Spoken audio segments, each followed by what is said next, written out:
High vibes, everybody. I just wanted to get on here and make a video today about learning from nature and your observations with nature. So, a lot of things that you go through in life, if you actually sit down and like observe how nature and different things interact with each other, you can learn a lot about even the situations you might be going through and how to deal with certain situations, because nature shows you so much. Like a lot of the models that we even base society off of are based off of nature. If you even think about how ants operate, how they have the queen ant and all the worker ants and the social structure in order to get certain things done and taken care of, while still making sure the main queen is taken care of and everything. You'll even see how society is kind of structured, around ants and like how in different animals and how they interact with their environment and how they interact through this actual natural grid system. So one of the main things that I observed for a long time in order to get me more in tune and more aware of how you can learn from nature is I started to observe water. Like I would go around lakes and rivers and just observe the water, even little waterfalls, like when it rains, how the water moves. So and through this, I learned quite a bit. So I'm only going to go into a little bit of it because this is for things for you to go deeper into, in your own individual journey and your own individual search and working on. So one of the things that I would do is sit there and watch rivers and how rivers interact with their environment. Now, you'll notice after a while of just looking at the river, you'll see that it's not just one main current. There's a whole bunch of different currents throughout the river that actually interact and play into part of the whole. And then if you take it a step further and start looking at it, then you'll see how these individual currents interact with each other, and that there might even be an even smaller current within it, or there might be a little section that's off on its own, doing its own thing, but it's also cycling through. Like you might see a little whirlpool happening. You're like, okay, that water, is all the water, how it's rushing, but then you start watching it, and it's really only part of the water is being diverted for this one area.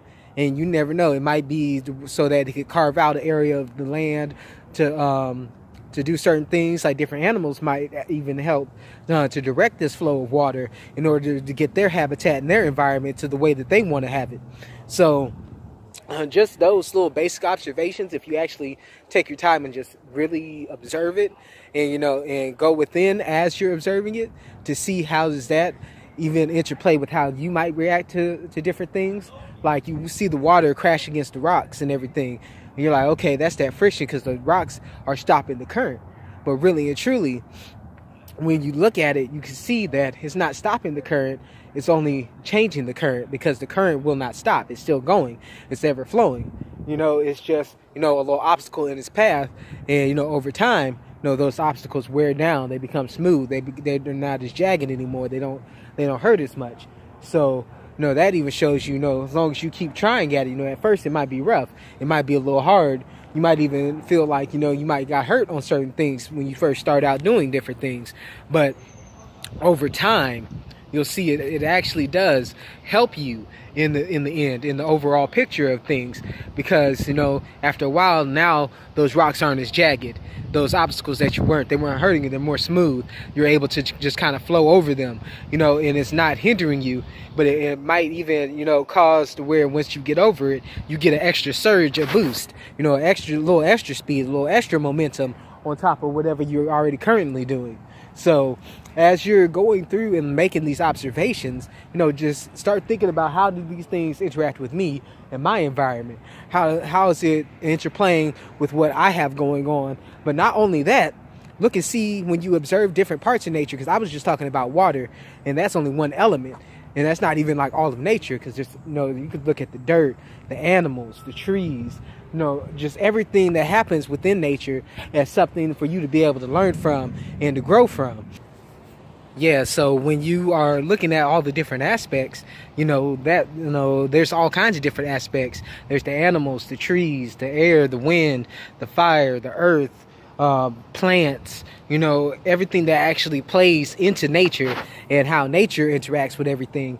You'll see the different structures and different elements and different things, that how they interact with yourself.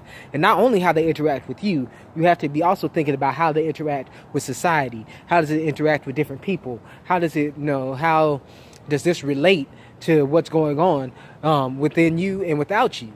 Because these are all things to help you grow and learn on your individual journey. So don't ever feel like the smallest observation doesn't really matter, because some of the things in nature, you can tell, is some of the smaller things actually matter a little bit more than the bigger things, because it's a little more subtle change that affects more things. But that's again for you to be able to do some more inner search on, and go out there and do your outer search, because this is part of your outer search, is when you're actually observing things that are going on outside of yourself, then how it relates to stuff that's going on within yourself. And so once you get that balance of checking out your outer search as well as your inner search, then you'll start to see how the two play together, how the two interact with each other. So make sure that you're going through and actually applying these different things and actually observing all these things, because you'll start to learn so much more, and you'll start to grow and find out more, not only about yourself, but about society, about your family, about everything. So like when you're doing these things, make sure you're thinking about it from all different aspects. Don't come at it from one side. Get the full picture, not part of the picture. Get the whole picture, not just one of the little pixels on the picture, but the whole thing. So with that being said, I think I'm gonna go ahead and leave it there. Just go out there, observe some nature, and also when you're out in nature, it's going to help calm you down. It's going to help you to clear your mind a little bit. So get out there into some nature. If you're in an area where there's not a whole lot of nature around and all that, go to a park, even go somewhere where there's a little bit of grass or a little bit of dirt, and go, take your shoes off, put your socks off, go ahead and put your feet on the ground, on the earth, and feel the nature energy that's coming out. And feel how much better you feel once you do it for a little while. And you could do some more research on that, because there's even research talking about how just walking on the earth and barefoot, has different medical benefits and different mental benefits, for yourself. So, do your own research on that. Don't take my word for it. Go ahead and go out there and do your research. But I'm gonna go ahead and leave it at that. But if you guys, want any more higher informational knowledge, there's a lot of, YouTube channels and different venues for you to get this information. And there's a lot of people that I know personally that are putting out a lot of good information, and that you can go and check out, as well as check out Astro Solson and Reprogram the Matrix YouTube channels, because they have a lot of higher informational knowledge, and then if you want to take it to that next step and go a little bit higher and really start applying these things, and you want to start learning a little bit more, go ahead, check out the private community at reprogramthematrix.com. But I'm gonna leave it at that. So peace in and out, my full love and highest of vibrations.